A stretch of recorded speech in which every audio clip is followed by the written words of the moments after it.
Warahmatullahi wabarakatuh. Di sini saya akan membahas tentang teknologi digital. Data digital dan data analog. 1. Pengertian data analog disebut dengan broadband, merupakan gelombang-gelombang elektronik yang bervariasi dan secara kontinu ditransmisikan melalui beragam media tergantung frekuensinya. Sinyal analog bisa diubah ke bentuk sinyal digital dengan dimodulasi terlebih dahulu.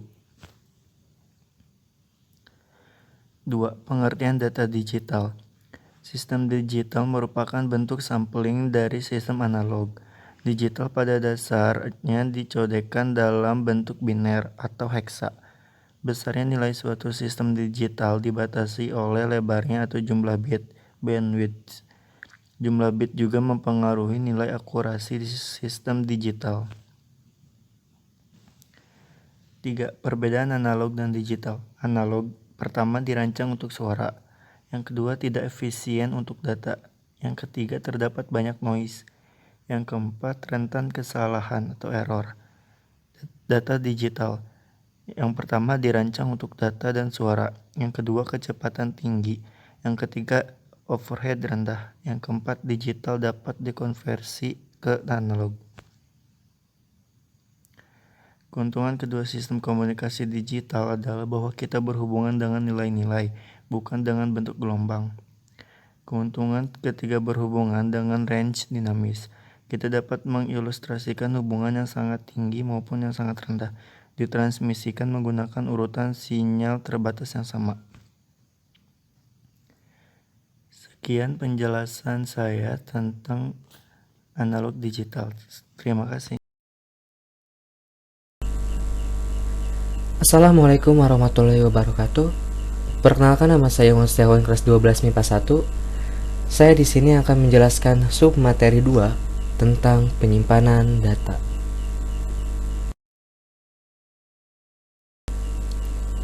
Mari kita mengenal secara umumnya terlebih dahulu. Istilah penyimpanan data komputer berasal dari bahasa Inggris, yaitu Computer Data Storage, yang memiliki arti memori komputer. Bertujuan untuk mempertahankan informasi sebagai komponen fundamental di dalam semua komputer modern dan memiliki keterkaitan dengan mikroprosesor. Istilah computer storage ini sekarang secara umum merujuk pada media penyimpanan massal yang berupa cakram optis. Memori komputer dibagi menjadi dua, yaitu memori internal dan memori eksternal. Memori internal. Memori internal ini banyak sekali jenisnya. Mari kita bahas salah satunya terlebih dahulu.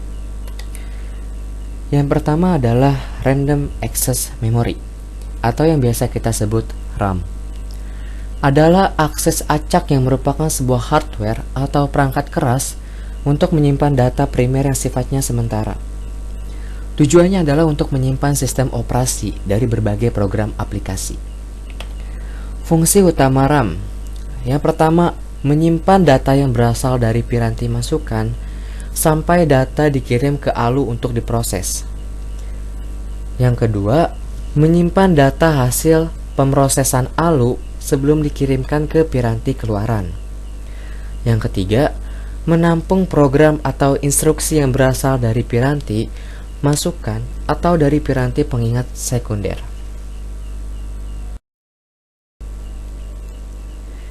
Ini adalah tipe-tipe RAM.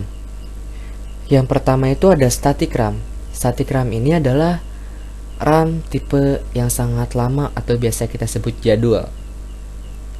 Yang kedua ada NVRAM atau non-volatile RAM. Dan yang ketiga adalah dynamic RAM atau biasa kita sebut DRAM. DRAM ini memiliki tingkatan sesuai zamannya. Untuk zaman sekarang itu DDR4.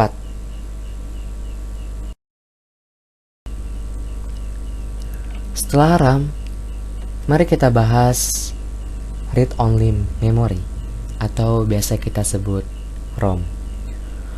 ROM merupakan bentuk penyimpanan data internal yang hanya bertugas menyimpan data yang tidak mudah diprogram ataupun diubah.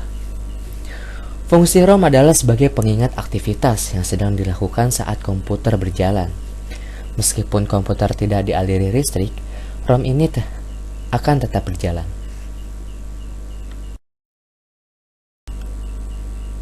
Yang terakhir di memori internal, ada complementary metal oxide semiconductor atau yang bisa kita sebut CMOS. CMOS merupakan bagian dari ROM.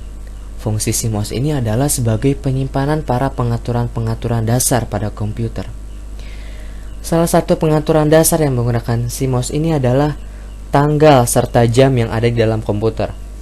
Pada dasarnya, CMOS ini merupakan sebuah chip yang memiliki memori sebesar 64 byte. Mari kita beralih kepada memori eksternal. Yang pertama adalah floppy disk atau disket magnetis. Disket ini memiliki dua macam ukuran standar, yaitu 5,25 inch dan 3,5 inch. Kapasitas floppy disk adalah double density atau DD dan high density atau HD.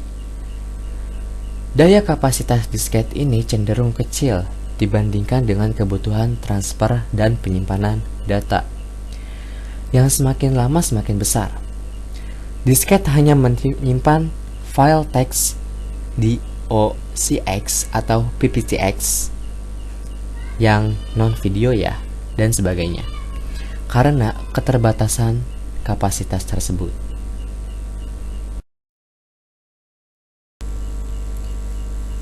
Yang kedua ada zip drive. Zip drive berasal dari Lomega yang menggunakan direct CD. Zip drive berukuran 1,47 inch. Zip ini memperbaiki keterbatasan kapasitas pada floppy disk. Zip drive terdiri dari floppy drive dan cartridge floppy khusus yang mampu menampung hingga 100 MB data. Zip dapat digunakan untuk menyimpan grafik dan multimedia.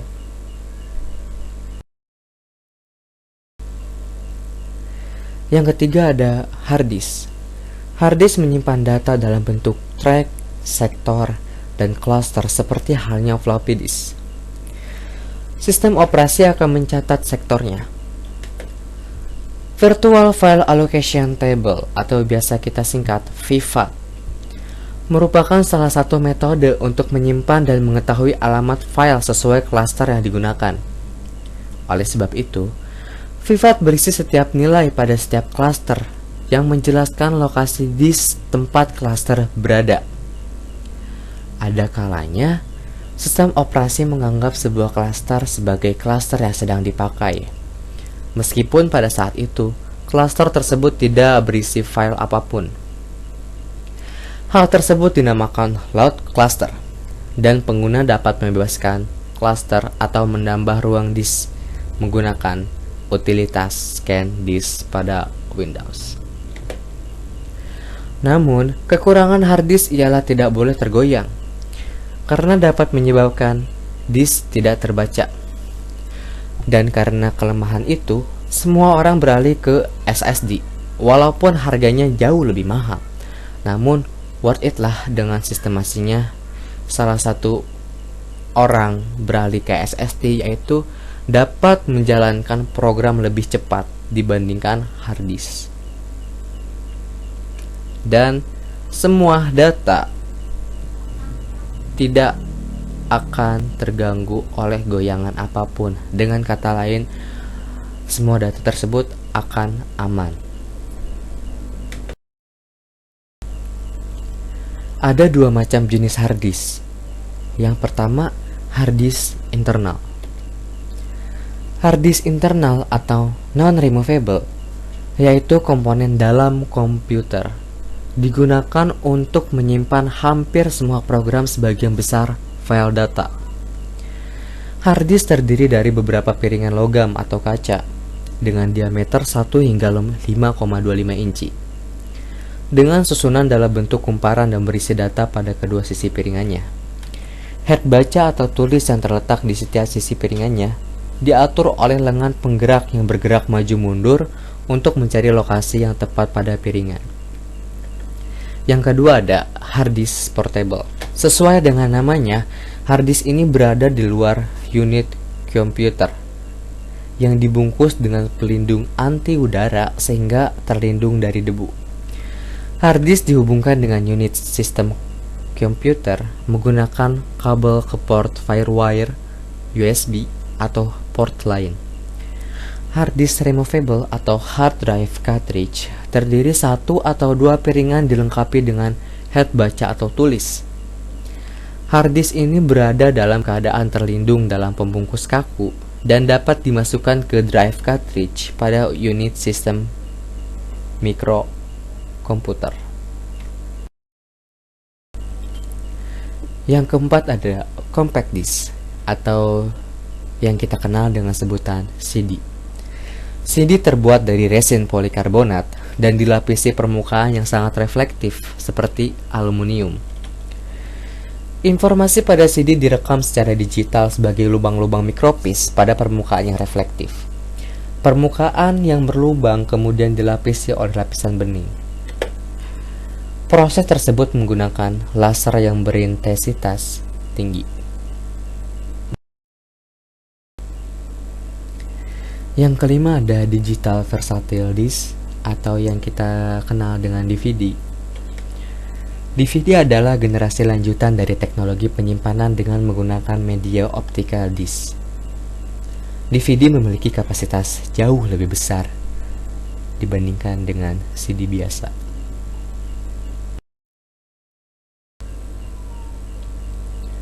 Yang keenam ada Write Only Read Memory atau disingkat dengan WOM.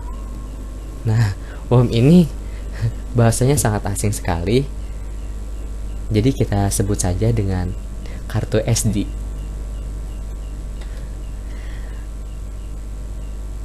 Yaitu data yang disimpan pada WOM dituliskan ke dalam disk dengan cara menanamkan pola permanen ke dalam permukaan disk menggunakan sinar laser berkecepatan tinggi dan bersifat exchangeable atau dapat diubah. Yang ketujuh adalah erasable optical atau disingkat EO, yaitu penyimpanan data pada EO dituliskan ke dalam disk dengan cara menyorotkan panas laser pada permukaan disk dari campuran logam.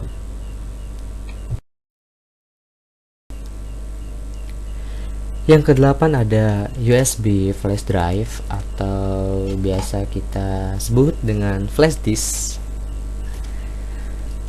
yaitu alat penyimpanan data memori kilat tipe NAND yang memiliki alat penghubung USB yang terintegrasi.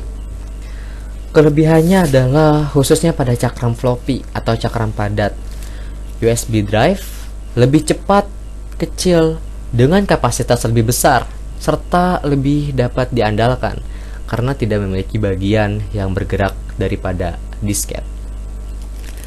Umur penyimpanannya biasanya ketahanan data rata-rata itu sekitar 5 tahun.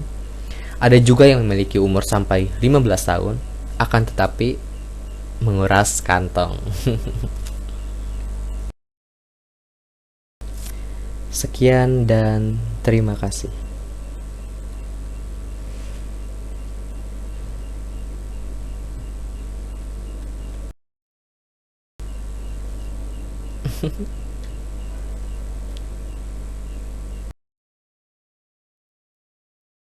Jalur transmisi data.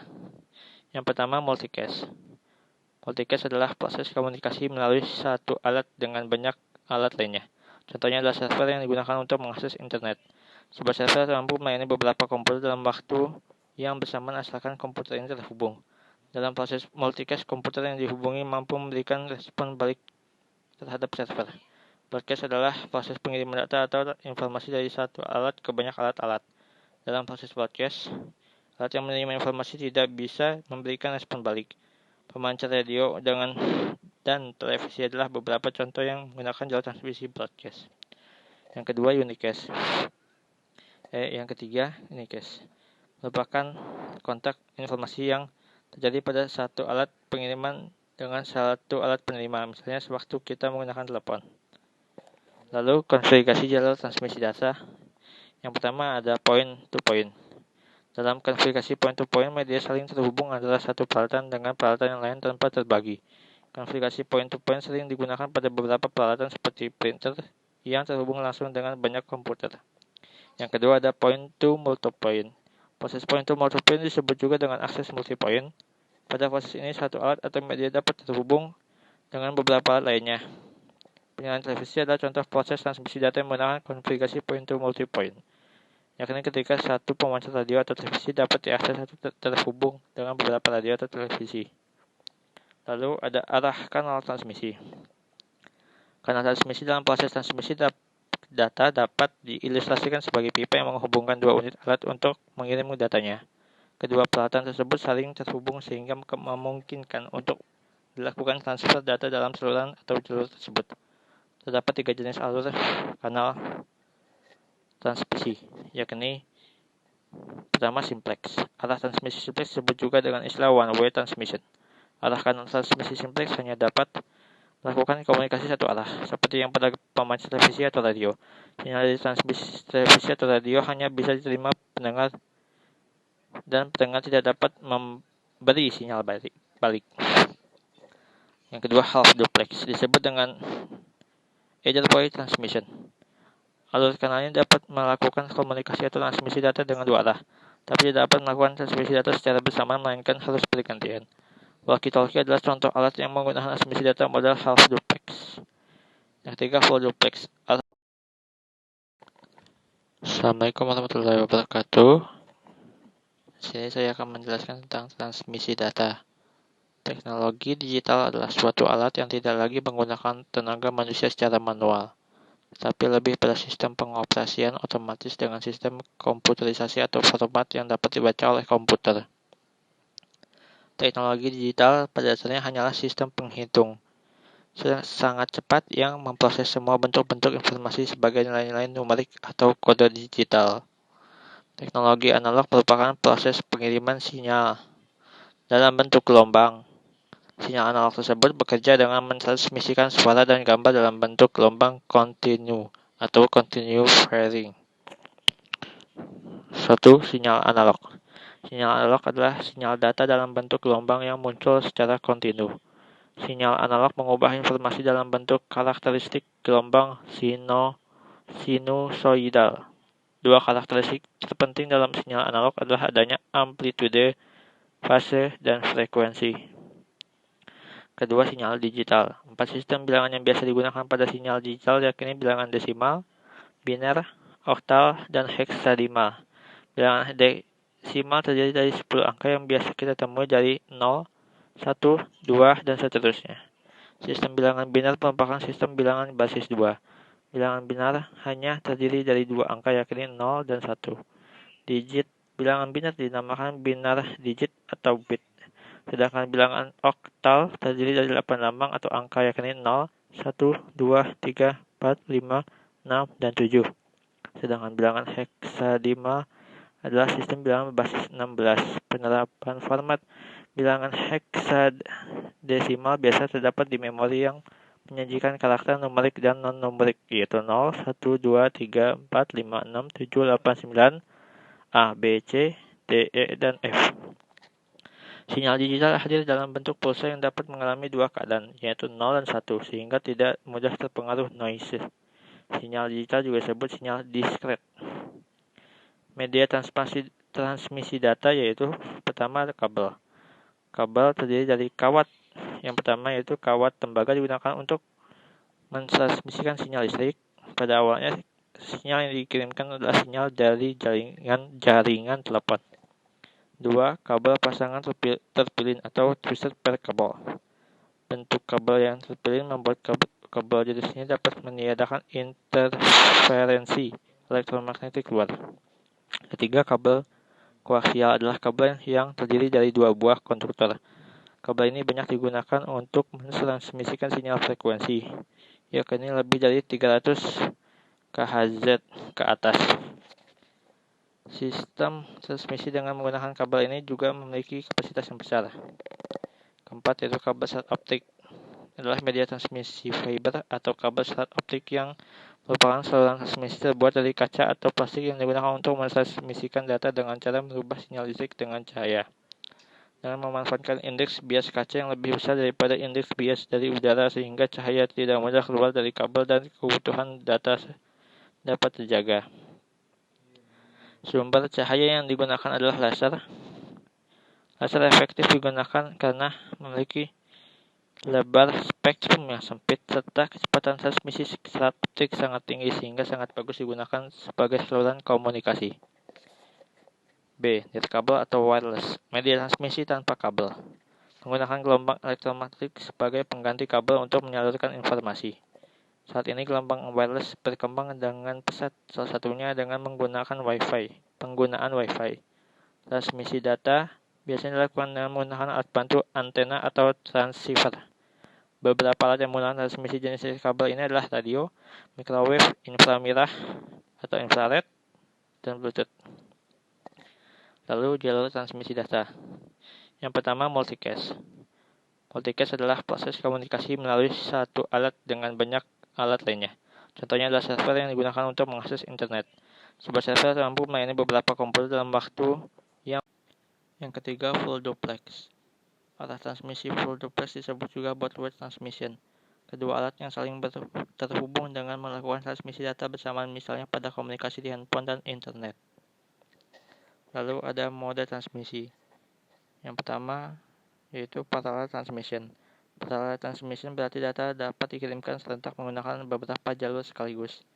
Mode transmisi model paralel biasa menggunakan lebih dari satu media transmisi. Data akan dikirimkan secara terus-menerus menggunakan jalur-jalur yang disediakan sampai semua data selesai dikirimkan. Yang kedua, serial transmission.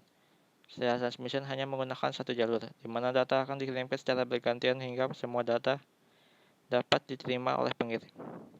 Serial transmission ini memiliki